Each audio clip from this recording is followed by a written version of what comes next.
Yooka Laylee was the Banjo-Kazooie inspired 3D platform that came out, I believe it was 2 years ago. Pitched as a Kickstarter to bring back the old days of the genre, the game suffered from critics as being adhering too much to that design. And I guess instead of trying to improve on that, they went all in with Yooka Laylee and the Impossible Lair as an homage to 2D platformers. Of course, most notably the Donkey Kong Country franchise, which the former developers of Rare are very well acquainted with. And the Impossible Lair, I think, works from a basic standpoint a lot better than Yooka Laylee, the first game, but I don't think it quite hits that same level of platforming magic. So, the story is that our lovely, I guess, iguana bat combo, instead of bird and bear, are on a mission from the Queen Bee to save her kingdom from the bad guy in the first game. And at his disposal is an army of damage-absorbing bee shields and the titular Impossible Lair, which plays like a 15-minute long Kaizo challenge.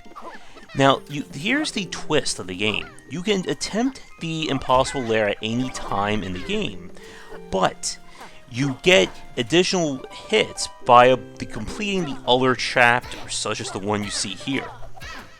In terms of movement tech, a big part about this game is making use of Laylee. As long as you have Laylee on your back, you'll do a spin in the air that gives you additional height and distance, and you can also do a roll jump. And you can do this roll jump even when you are off the ground. And this is a very essential point about the movement tech of the game, and that you'll have to make use of this a lot to give you the distance you need to make jumps, or just keep your momentum going.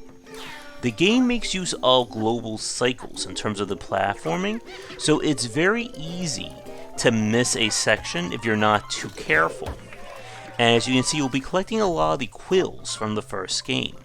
This is used in kind of another unique twist that Yooka Laylee has, or the Impossible Lair does, in the form of selectable perks. As you explore the world, you'll be able to find tonics, which can then be applied to any of the missions, excluding the Impossible Lair. They can do things such as let Laylee panic less when she takes a hit, to giving you higher spins, or even crazy stuff such as big head mode, mirror mode. You could turn on big head, mirror mode, reverse control mode if you really want to hurt yourself there. And the idea is that the perks that make things easier reduce the amount of quills that you can pick up, or the amount that you'll unlock for finishing a level.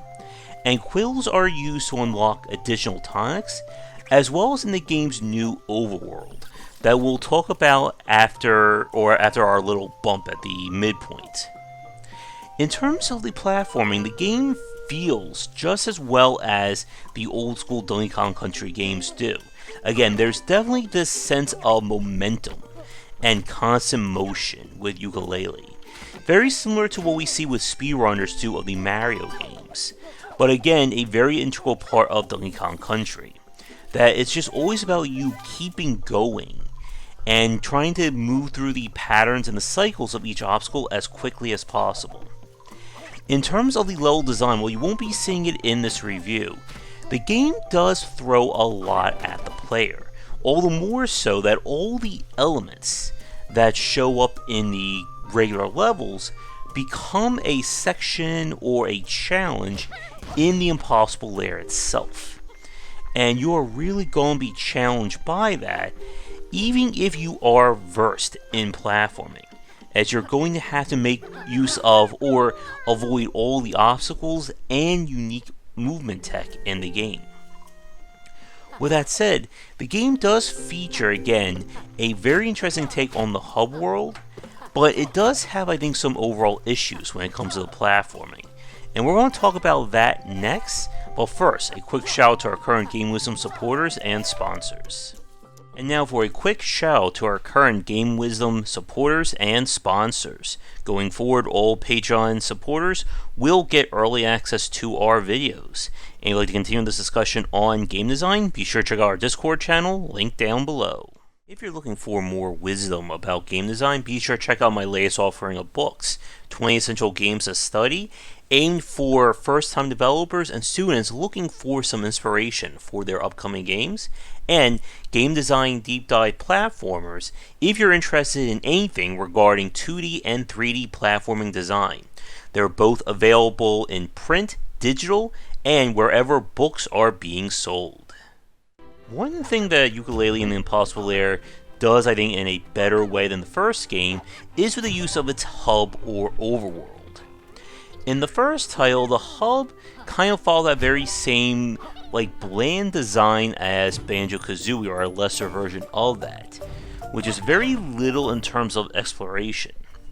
Here, you have multiple areas to explore, puzzles, the tonics to find, as well as taking on little mini challenges.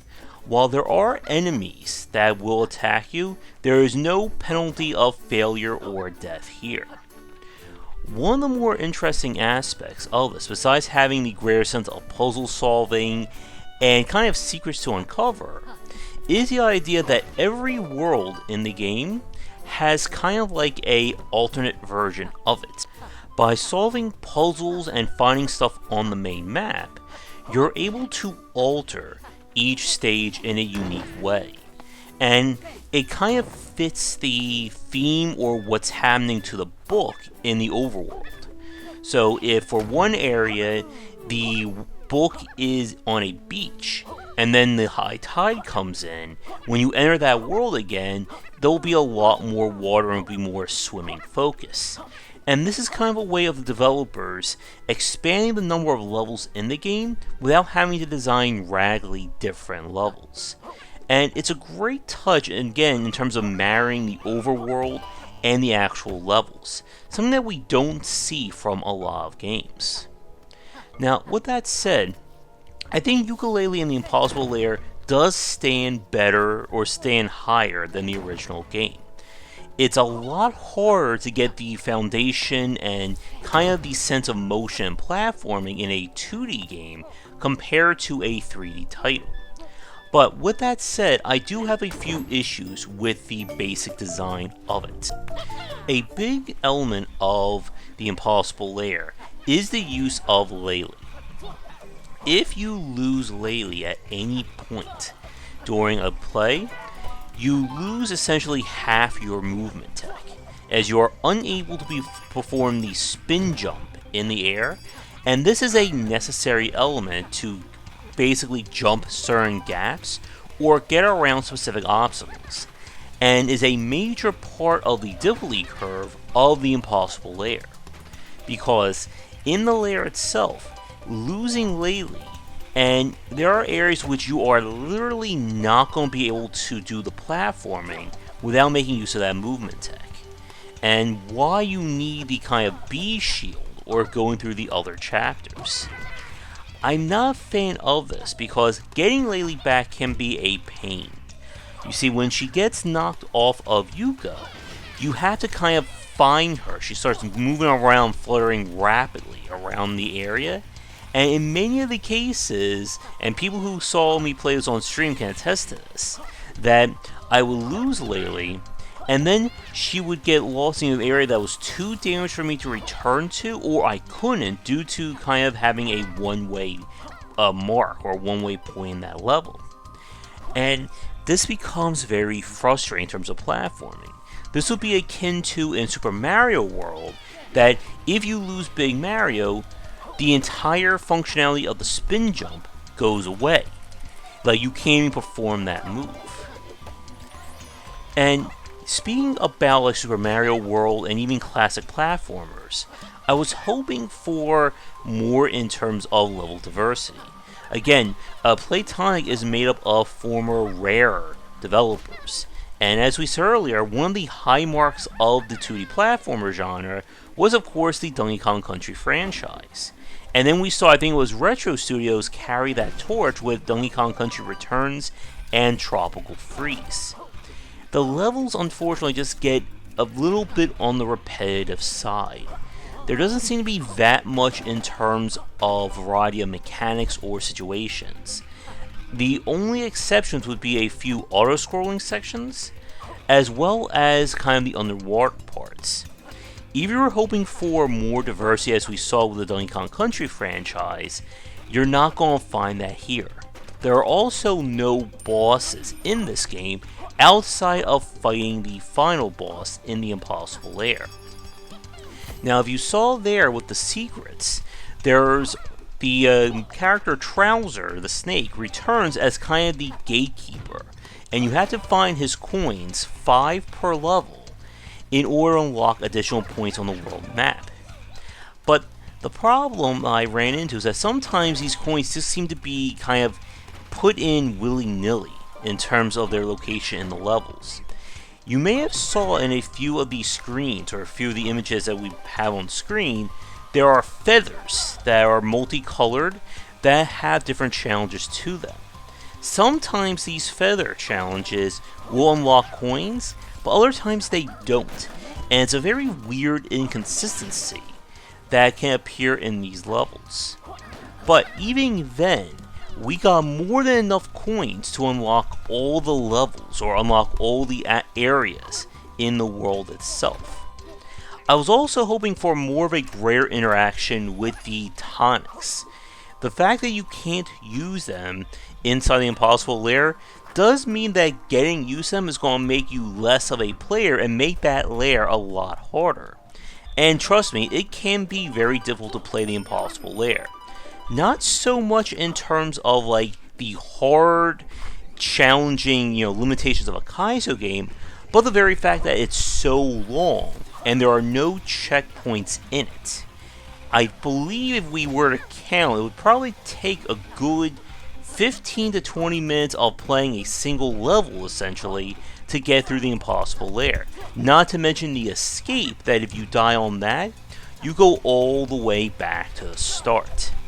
And that may be a bitter pill for a lot of people to swallow in terms of playing the Impossible Lair. That all the other levels in the game, in the overworld, are simply there to get you through to the Impossible Lair. And another, I think, kind of misstep is that there really isn't any sense of growth in terms of playing Yooka Laylee, or the Impossible Lair in terms of the platforming. Your moveset is pretty much hard-coded or locked from the very first minute of play. If you're hoping for more abilities or more things to get that can change things, you're not going to find that here.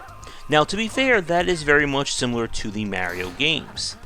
But it does seem like a missed opportunity, again, with the overworld, with the tonics, and with having that greater sense of progression, not to give the player more things or more unlocks. Now, with all that said, I know that this is coming off as a very harsh review of Yooka Laylee and the Impossible Lair. Overall, I did enjoy the game. Again, it is a lot more challenging to make a fine-tuned 2D platformer than it is a 3D one. And in that aspect, or in that respect, Playtonic succeeded. But in light of how much we've seen the growth of 2D platforming, whether it is games like Cuphead or Donkey Kong Country, I guess I was just expecting more out of it. If you have kind of gone through all the other 2D platformers and you're looking for another solid entry, Yooka Laylee and the Impossible Lair is a great buy in that regard. If you haven't played some of the more standout examples, and I know there are very few these days, but they are still out there, then I would maybe save Yooka Laylee for last, as there are other examples that have done more in this space. But with all that said, thank you for watching this review. If you are a developer working on a game, it doesn't have to be a 2D platformer that you let me take a look at for the channel, please don't hesitate to get in touch. As always, check out the Discord and Patreon link down below, and come back for daily discussions on game design here, and on game wisdom, where we examine the art and science of games. Until next time, have a great night. Thank Thanks for watching the video. If you enjoy things, be sure to do all the liking and subscribing that the kids are doing these days. Check out our Discord channel link down below where we hang out and chat game design, and come back later tonight for our regular streamings. But that's it, and tune in for more great content here and on Game Wisdom, where we examine the art and science of games.